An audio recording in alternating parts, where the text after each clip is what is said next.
Hey YouTube, RPG Brigade.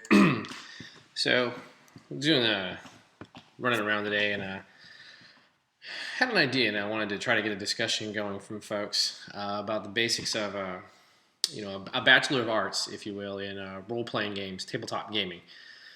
So it's those systems that you, as a professor, would make mandatory for the students to read and play. And we're not talking once a week or anything. We're talking, as a class they would go to 3 times a week, so you have extra time. And just, it's not a best of the best. The two games I'm going to talk about, I don't believe are by no means the best of the best. But there are certain games, for good or for bad, that have been very influential on the hobby. And let's see where it goes and see how some of these ideas stack up. And I'm really curious if we all share a very similar idea about some of the games. So the very first game that should definitely be mandatory would be the original Dungeons and Dragons. In some form, they had that original basic Dungeons and Dragons, because it really did set the bar for where the hobby would go. It's straightforward. It's very simple. Again, it is definitely it's the genesis. That is, you can't understand where this art has come from if you don't actually get your hands on it and at least learn to appreciate it. I would say also AD&D Second Edition. First Edition was interesting. It has some very, very neat changes to how D&D was played. But Second Edition really took those ideas and ran forward, changed a few things up. The Bard became a class instead of this amalgam of nonsense.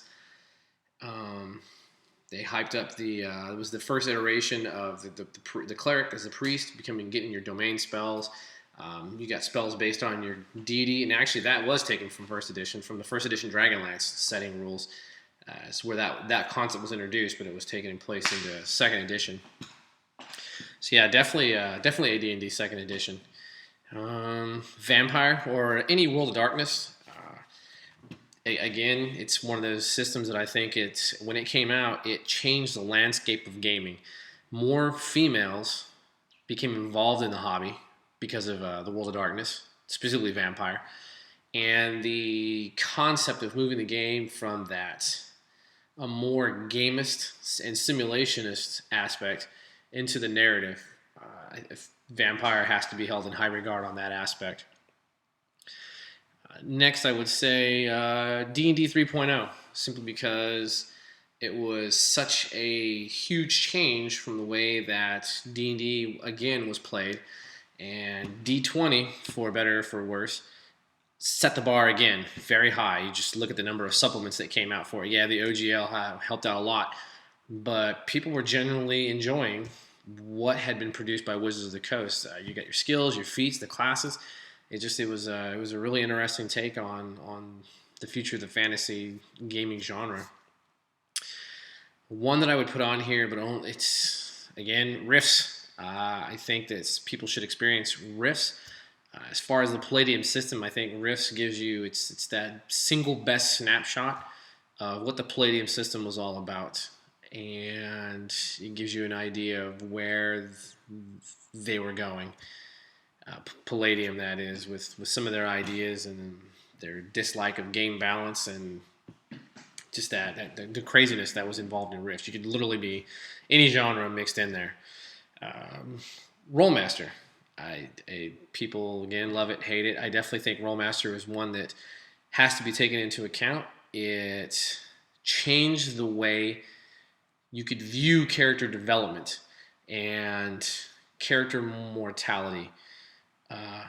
Was one of the big hallmarks of Rolemaster. It's the concept that a goblin could get lucky, just like in real life, and one shot a high level warrior was in that game. It was possible. It could be done.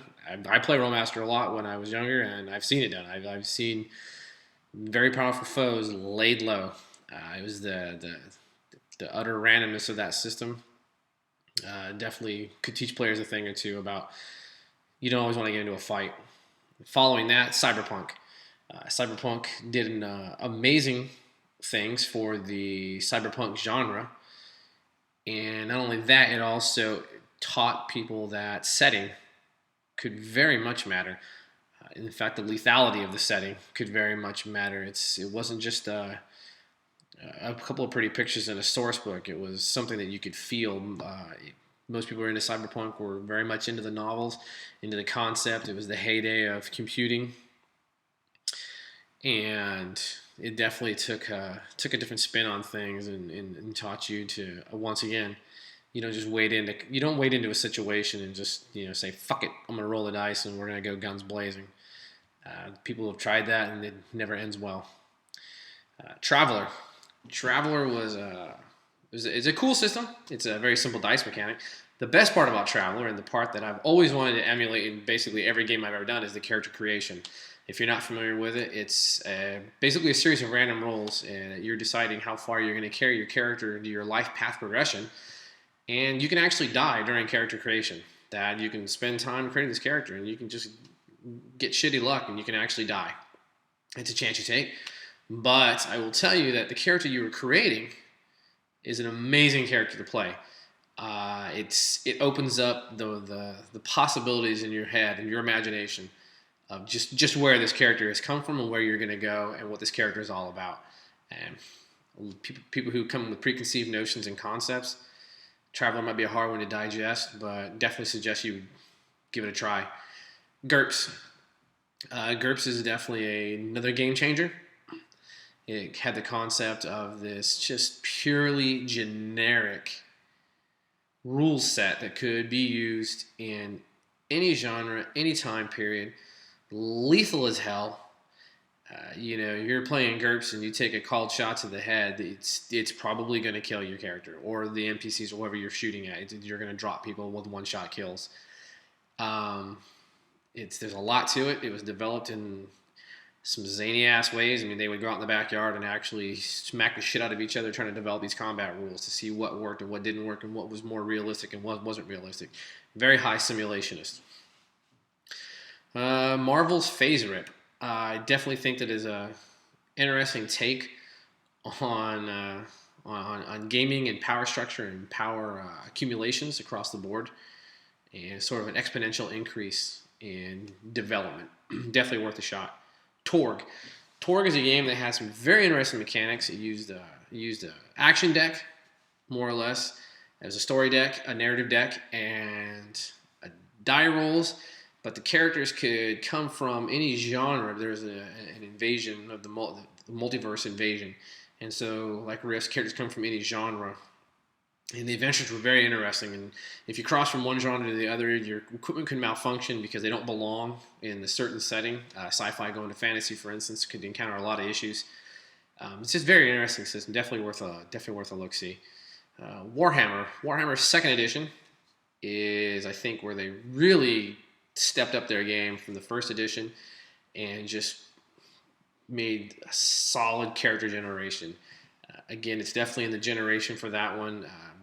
You might start out as a fucking rat catcher, and people are like, "Oh, I don't want to play a rat catcher." Well, you know what? Play the fucking rat catcher and develop your character. Actually, put some heart and some story into it, and as you go forward, and that rat catcher becomes something greater than himself. A knight or a druid or whatever path you choose, and you aim yourself for. You can remember that character for a long time. You always remember what happened with that character. Savage Worlds. Savage Worlds is, it's one of those games that is definitely near and dear to my heart.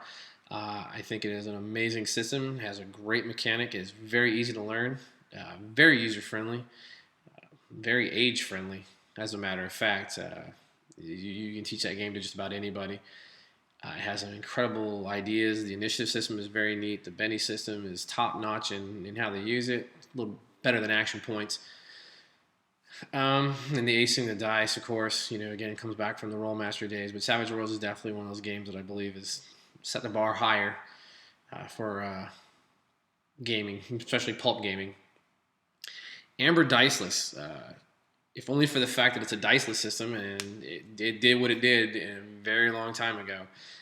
Incredibly interesting system. You don't have to be a fan of the novel series for Amber at all to really enjoy it. Just like any game, we're going to take it and mold it and make it whatever we want, quite honestly. So definitely worth a look-see to see how a purely narrative system like that is going to handle a game table. Ars Magica. Ars Magica had an incredible magic system. It was basically magic on the fly. One player was a wizard, everyone else were the wizard's henchmen. You go out and do adventures. Took place on a semi-mythical Earth, very realistic setting. Everyone can really understand it and you can relate to it. It's easy. But the magic system is pretty badass. Actually, it's you're like, well, what do you want to do? Well, I want to do this spell. So here's the things that I need to make the spell happen. You go for it and get the spell out there. Very cool magic system. Definitely worth a look.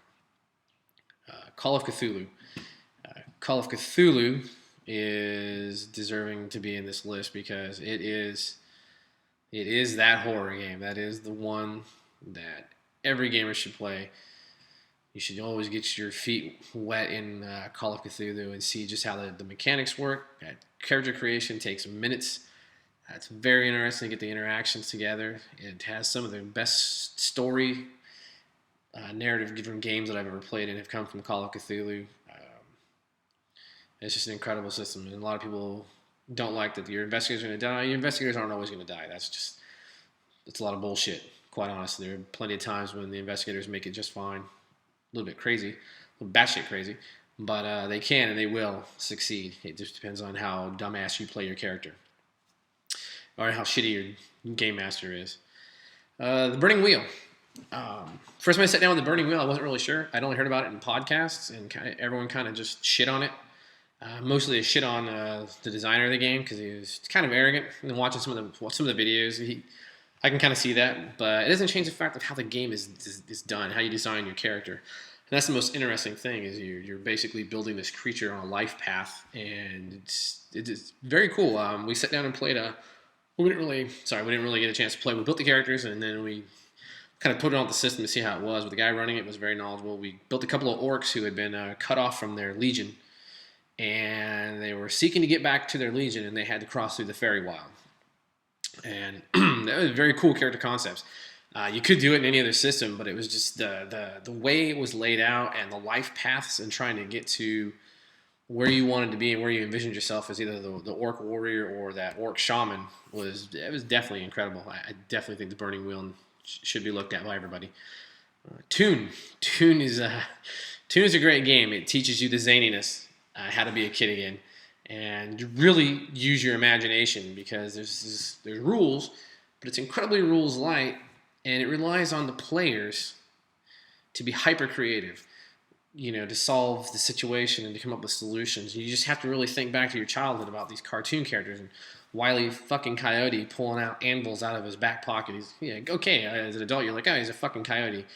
But if you remember what it feels like to be a kid again, and you're just like, oh my God, how are we going to solve this? Oh, that's easy. Well, I'm going to pull out the slingshot that shoots an atomic bomb, and I'm going to take care of this knucklehead.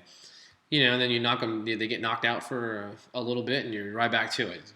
It's a zany game. It's definitely worth a look. It's pretty fun if you can get your hands on it, actually.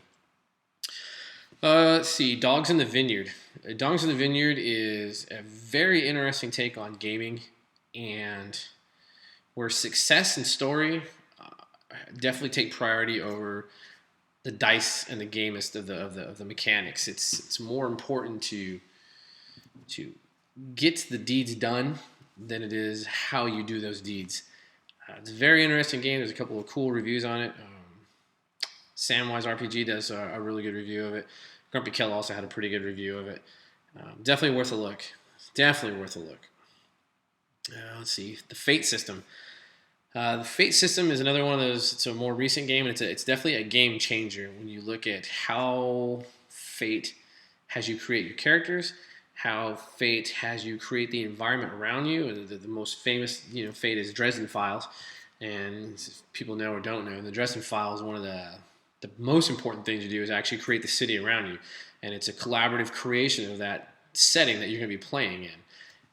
Incredibly interesting, great dice mechanics. Very, very, really is easy to to deal with. So Fate or any of the variants of Fate is definitely worth a shot. Legend of the Five Rings. Legend of the Five Rings came out when the D20 thing was hitting high. But it definitely has cool mechanics. It's the dice and keep mechanic. The setting is that Oriental adventures that everybody always seemed to want back in the day, because you always got that one fucking idiot who wants to be a ninja no matter what genre or setting you're playing in.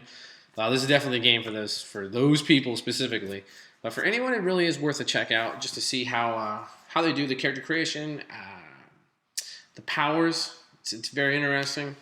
If you played the game Jade Empire, it's the video game Jade Empire.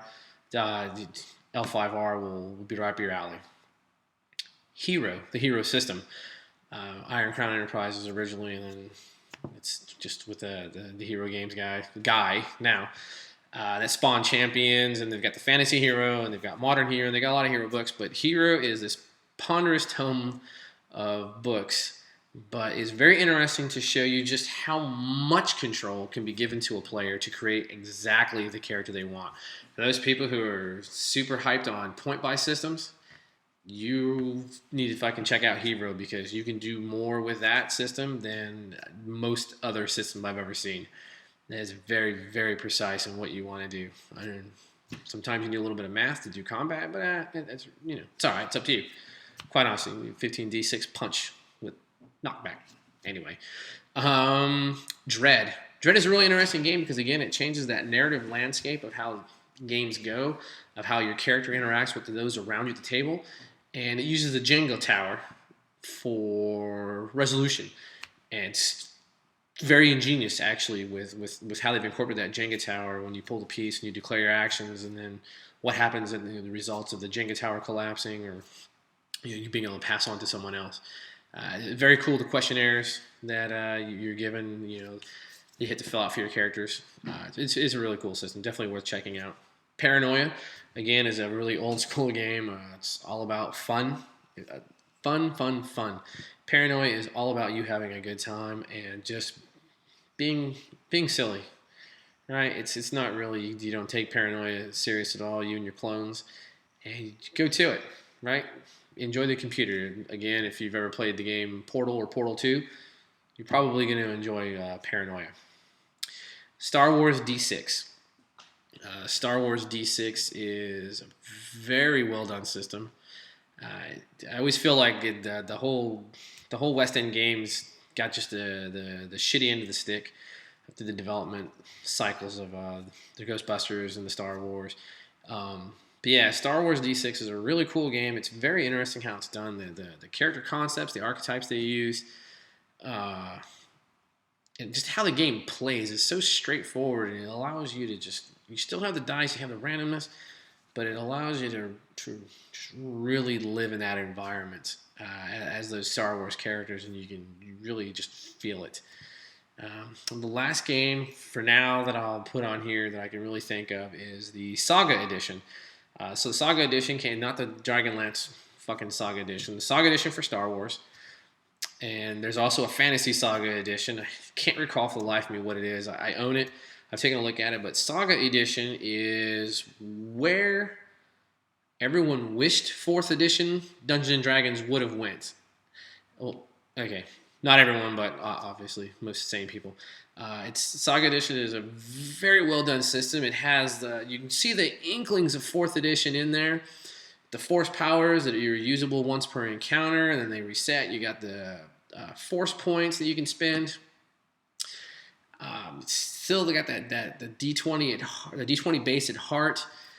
It's a very clever system, and the fantasy version of it is pretty goddamn good. Actually, it's very interesting. It's well done system. I really do wish that 4th edition would have went more in the direction that Saga went rather than the direction that it did go. So that's it. Just curious if anybody has a different list or there's games they would take off or leave on for any specific reason. But again, it's not really what my favorite games are or what I think the best games are, but these are definitely the games that I think have impacted the tabletop hobby the most by what they allow you to do or what they display. in the game itself, whether it's through the setting or through the actual rule set. So again, it's RPG 101. What would you have your students read through and actually game at the tabletop?